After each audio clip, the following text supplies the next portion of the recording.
entre los afroamericanos, en los hombres afroamericanos y en la población hispana. En ambos casos ha venido aumentando o disminuyendo la ventaja que tuvo Hillary en su momento. Y bueno, hay estados importantes como Arizona, hay estados importantes incluso como Pennsylvania, hay estados importantes como Georgia, hay estados donde el peso de la población hispana es grande, hoy donde el peso de la población afroamericana es grande. Es decir, que en estos cambios que pudieran parecer irrisorios, pues no lo son. Y pudiera en algún momento dar una sorpresa.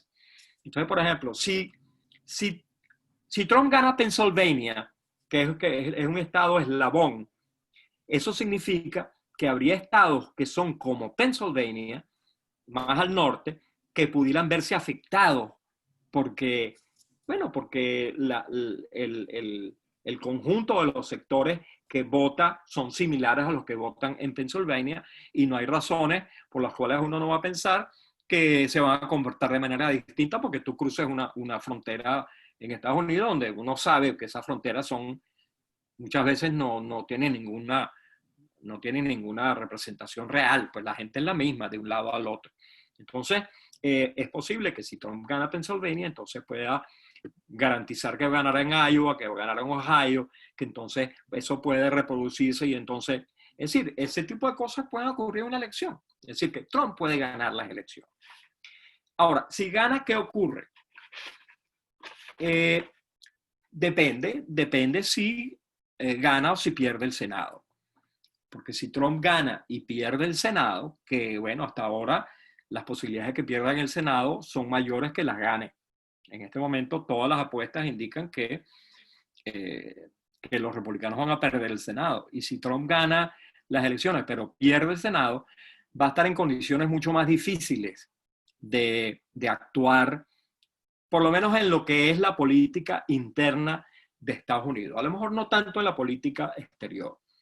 En la política exterior pudiera haber, el presidente en Estados Unidos tiene mucho margen de maniobra en relación a la política exterior y en muchas ocasiones el Senado solamente se manifiesta si hay una hipótesis de guerra, entonces Estados Unidos no puede entrar a la guerra si no lo aprueba el Congreso. Y quien tiene la decisión en sus manos es el Senado. De manera pues que tendría, y como sabemos, la hipótesis de guerra no está planteada, pues entonces las posibilidades de actuar de Trump en el área internacional se mantendrían. De manera pues que lo que significa esto a los efectos de Venezuela es que no habría demasiadas diferencias con lo que ha venido ocurriendo. La hipótesis de máxima presión, a lo mejor pudiera haber un cambio en el tono o en la búsqueda de hacer presión por otras vías, en tratar de presionar a China, aunque China no creo que ocurra, pero hay que presionar a Rusia, etc. Es decir, que hay maneras o mecanismos en los cuales la propia administración Trump podría mantener la presión y buscar alguna hipótesis de salida. Pero el problema está, y eso lo sabemos, que depende mucho también de la capacidad del régimen actual de mantenerse en el poder. Y sabemos que, bueno, que este régimen se ha fortalecido y que la pandemia lo ayudó, pues. La pandemia fue una especie de regalo caído del cielo para Nicolás Maduro, porque todas las posibilidades de hacer protestas, de llevar a cabo, todo eso se disolvió en el aire y solo ha sido la protesta social la que ha estado allí. Bueno, protestas por la gasolina, protestas por el gas, protestas por la luz. Pues sí, solamente ha sido la protesta social la cual se ha mantenido, pero esa protesta social no ha tenido ninguna incidencia política. Y la razón por la cual no ha tenido mucha incidencia política es porque, bueno, la capacidad de los partidos, de las organizaciones políticas de orientar esa protesta son muy limitadas porque el nivel de represión es brutal y cualquier acción sistemática que se haga en ese terreno, bueno, les pasa lo que le acaba de pasar al periodista ¿cómo se llama? Al que acaban de meter preso. Cualquiera lo mete preso. En este país cualquiera lo meten preso en cualquier momento. Entonces, es decir, las limitantes internas son muy fuertes. Pero con un triunfo de Trump no cambiaría mucho. A lo mejor se hace una especie de fine tuning, de mejora en las herramientas, de tratar de meter a otros en la negociación, de buscar la manera de involucrar a México, no sé, o a otros países. De hecho, Trump tiene una relación con López Obrador y entonces a lo mejor decide que esa es una buena estrategia. No sé, aunque él no es muy llamado a la diplomacia, no creo que cambie mucho la acción de los Estados Unidos de ganar Trump. No creo, bueno, se mantendría más o menos lo mismo. Y bueno, dependería también de lo que pase en Venezuela. Si en Venezuela se produce una crisis interna y qué sé yo, entonces, bueno, a lo mejor esa presión pasa a tener importancia y efecto. Pero mientras no haya unas posibilidades de crisis interna en Venezuela, las posibilidades de que se produzca un cambio como efecto de la presión internacional son limitadas. Bueno, por aquí, después de que anunciamos que ya no había más preguntas, han llegado varias más. Te voy a hacer otra que ha llegado por aquí. Perfecto, perfecto. De Evelyn Rodríguez, primero que nada, gracias por tu excelente presentación. Como bien comentaste, la política externa de Biden retomaría la política Obama, y eso incluye Cuba, lo que quitaría presión a su salida de Venezuela. Si los cubanos no salen, no será posible recuperar a Venezuela. Y aquí una que no es que sea directamente relacionada con ella. ¿Cómo crees que Biden apoyaría la política de relaciones de USA en Colombia, asumiendo que es un costo de irregulares, que es un costo de irregulares que tratan de evitar las decisiones de USA hacia Venezuela?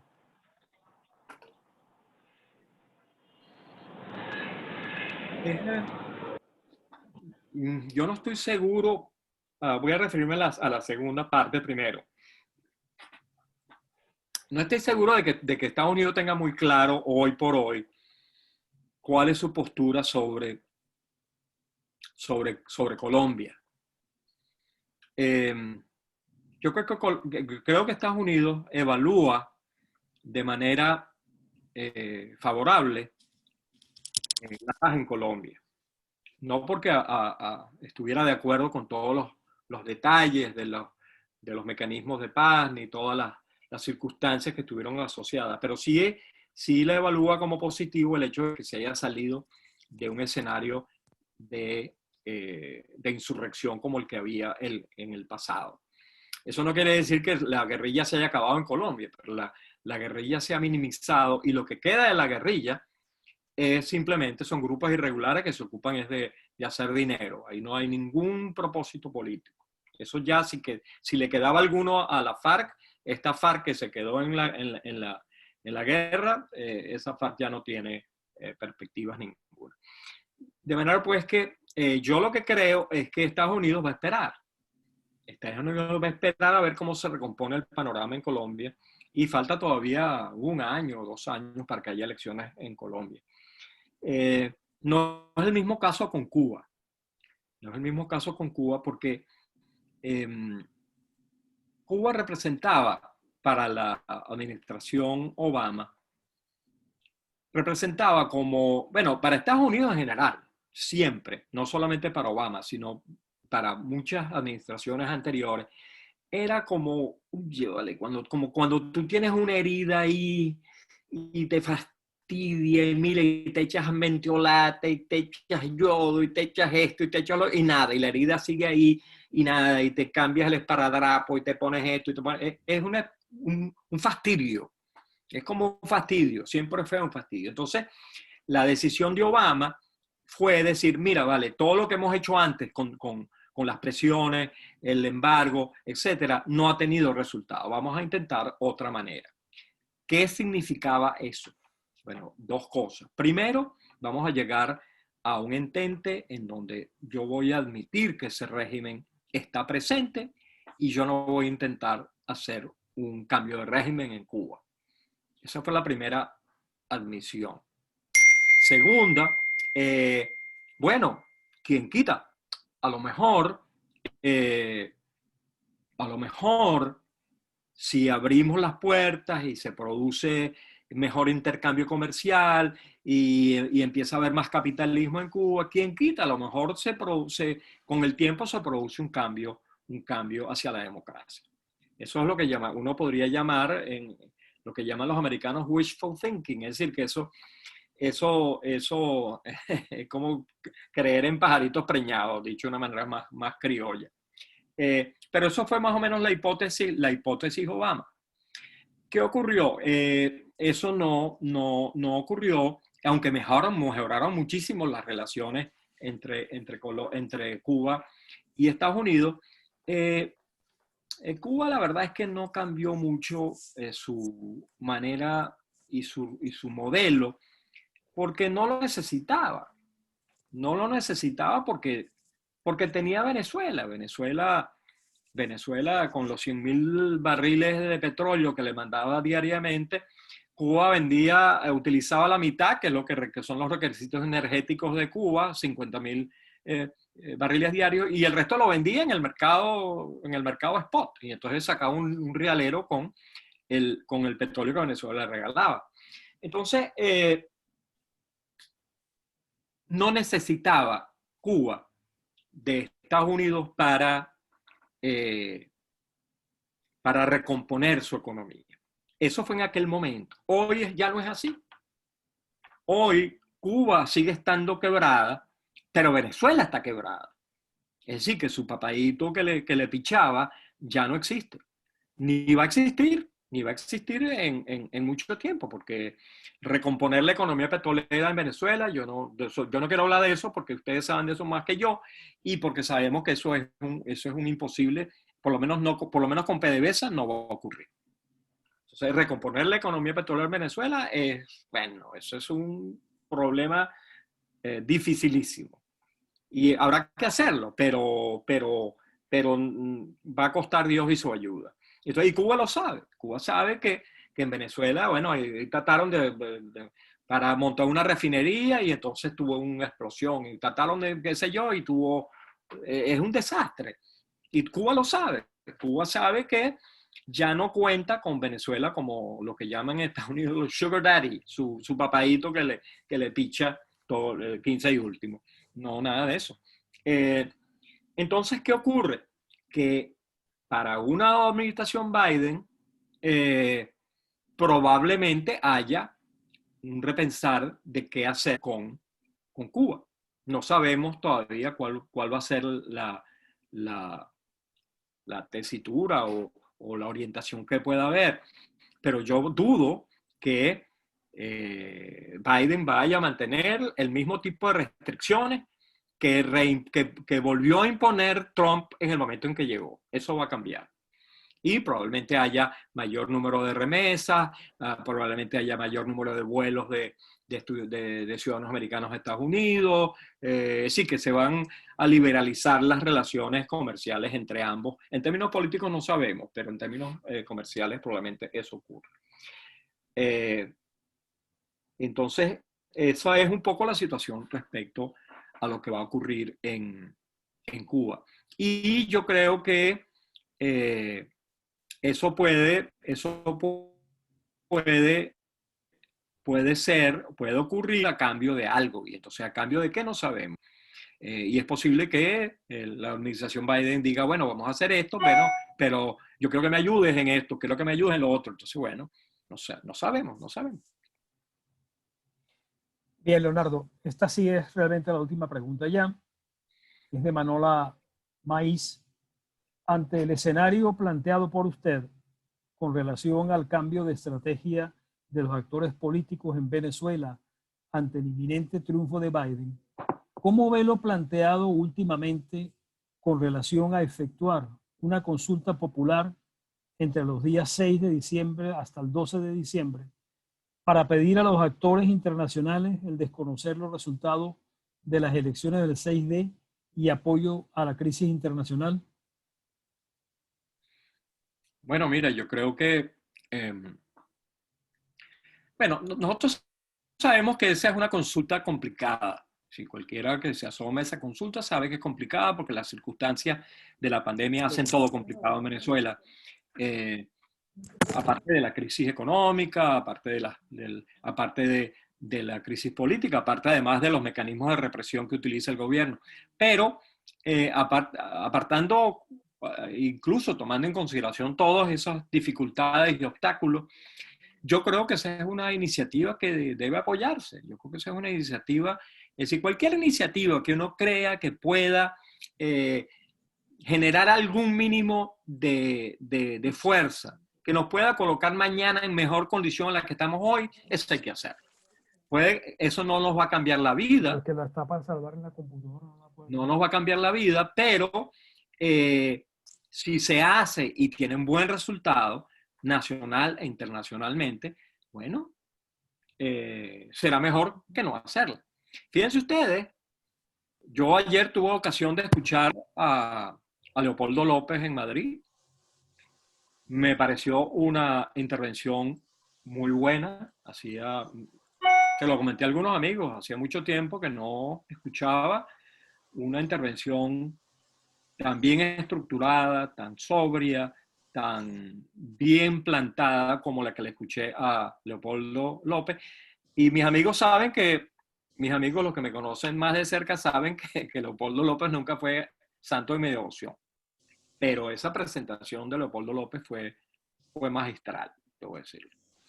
¿Y entonces qué ocurre? ¿Qué significa esto? Que como son las cosas de la vida, la política cambia mucho.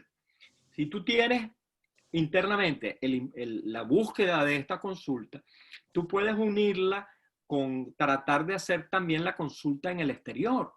Y tienes una herramienta para hacer lo que se llama Leopoldo López. Así como tienes a Guaidó acá, tienes un liderazgo allá, por lo menos en Europa, y eso puede producir un mecanismo de conexión, de estrategia, de fortalecimiento, no de la realidad política, pero nosotros sabemos que la política es principalmente mental. La política no, tiene elementos sociales, económicos, lo sabemos todos, pero lo importante de la política es lo que la gente cree, lo que la gente piensa, lo que la gente espera. Y si tú aumentas en 1.3%, o en 1.7%, en 5%, en 10% o en 20%, las expectativas positivas sobre un cambio posible en Venezuela, eso es ganancia. De manera pues que yo, a pesar de todas las dificultades que le veo a esa iniciativa, yo creo que hay que apoyarla. Bueno, Leonardo, muchas gracias por tu intervención, por tu respuesta. Le doy el pase entonces ahora a José Luis para que proceda a dar conclusión al foro. Gracias. Dame un segundo, José Luis, dame 30 segundos que voy a buscar la batería, que no se me vaya a caer la conexión. Ya va. Perfecto. Mientras hacemos anuncios importantes, como les dijimos al comienzo, quizás no todos lo pudieron escuchar, este foro va a ser reproducido en el YouTube de la página venezolanossiempre.org mientras lo editamos y les avisamos a través del chat en el cual todos ustedes están participando de manera temporal. Mientras le avisamos la fecha, por favor estén pendientes del aviso que le vamos a dar muy próximamente. ¿Ya está otra vez, Leonardo? Estamos listos. Ok, ya estaba avisando que vamos a reproducir el foro en el YouTube de venezolanossiempre.org. Vamos a avisar esto en 1 o 2 días, cuando terminemos de editar convenientemente el foro.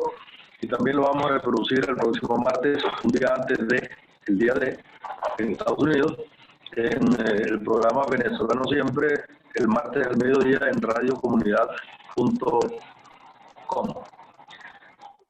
Esto enviaremos información escrita. Algunos agradecimientos en nombre del Grupo La Colina y Asociación Civil y Fundación Espacio Abierto. En primer lugar, al ponente, el doctor Leonardo Vivas, sociólogo, amigo de muchos de los que estamos participando hoy acá, por su clarísima exposición, aunque, esto es en broma, Tu vestimenta de hoy era un poco demasiado azulgrana para el gusto de muchos de los que estamos aquí participando, pero bueno. Agradecimiento a Rodrigo por habernos facilitado la plataforma con la cual realizamos hoy este foro. Agradecimiento a Illo, que tuvo que alejarse por otro foro simultáneo por la presentación de Leonardo. Agradecimiento a Ismael por el manejo de las preguntas y respuestas. A Tetelo por el quite cuando Internet nos hizo una tratada. Emilio, que no pudo moderar hoy, pero se incorporó activamente cuando resolvió el problema de su la falla eléctrica en su zona, Emilio Nobel. Y a los casi 70 participantes esperábamos llegar a los 100, pero las dificultades de Internet y de energía eléctrica en Venezuela son demasiado graves y generalmente la expectativa de los foros se cae a veces al 50 o menos por ciento de lo que uno esperaba contar. Entonces, Leonardo, muchísimas gracias. Con tu permiso vamos a publicitar esta ponencia tuya que estuvo excelente, extraordinaria, salvo lo que te dije, pero bueno, eso lo podemos resolver en otra oportunidad. Bueno, yo voy a hacer como hizo el famoso estudiante aquel en el congreso que se quitó la franela. No, bueno, muchísimas gracias, José Luis, a ti por tu moderación y por garantizar que la plataforma funcionara. Gracias gracias a Illo y a Rodrigo por la invitación inicial. Gracias a todos los amigos por estar acá. Gracias mil a Ismael por su moderación, que fue excelente. Y bueno, un abrazo a todos y esperemos que todo salga bien. Un abrazo, Leonardo. Chao, Leonardo. Emilio, bueno, un abrazo a Emilio, a pesar de que no pudo moderar, pero bueno. Bueno, lamento mucho, la verdad lo lamento mucho. Pero bueno, será otra oportunidad. Bueno, Leonardo, un saludo para todos. Ok, chao pues. Chao, Leonardo, un abrazo. Chao.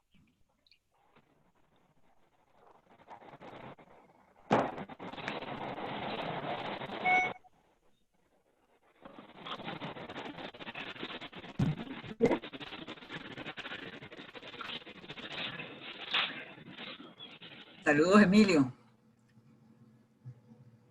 Saludos, Silvia. Hola, Silvia, un abrazote. ¿Quién? Un abrazote, Silvia. Hola, ¿cómo estás? Hola, Silvia, Elmorza, ¿cómo estás tú? Bien, ¿y tú? Bien, Qué bueno chévere. verlos, oírlos, qué sabroso. Igualmente, mi amor. Bye bye. Bye, bye. Excelente lo que pude oír, Leonardo. Gracias, gracias. Leo, prepárate para otro foro, pero post 3 de noviembre, para analizar los resultados. Excelente. Excelente. Estoy a la orden.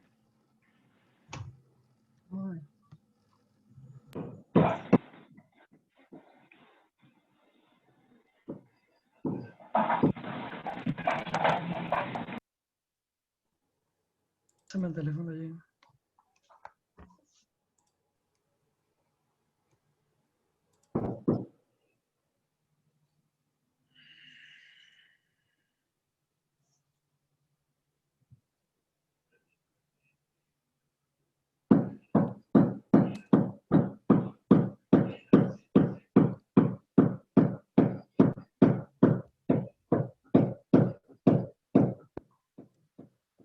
Ese es un computador de la edad de piedra, ese que suena.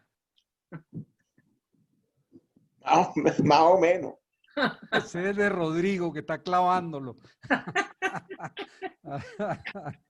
Ay, caray. Ese es un computador agrícola. Así es. Mira, Ismael es doble. Ismael es doble. Leonardo, ¿te acuerdas de los Radio Shack? ¿Es qué? Radio Shack. Sí. ¿Te acuerdas de Es los doble. No te oigo. ¿Me acuerdo de quién? de los Radio Shack? Los computadores Radio Shack con los disques de 11 pulgadas. Mira, voy a ver, No, estaba muy chiquito en esa Sí, época. así es.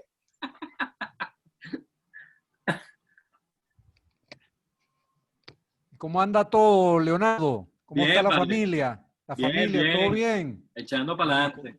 Oye, me contenta mucho. ¿Y tú qué ¿Verdad que tal? lamenté no poder presentarte? No, bueno, Ni- vale. pero bueno, ya habrá otra oportunidad, de repente el post elecciones. Seguro, seguro. Y agradecer a Ismael, que me hizo la segunda. No, Ismael, súper bien, como siempre. Muy bien, claro.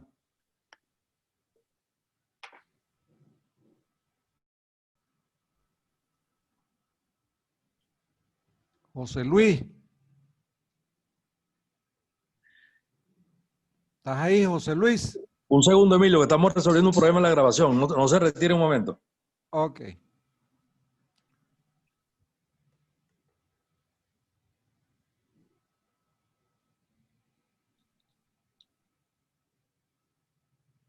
Rodrigo.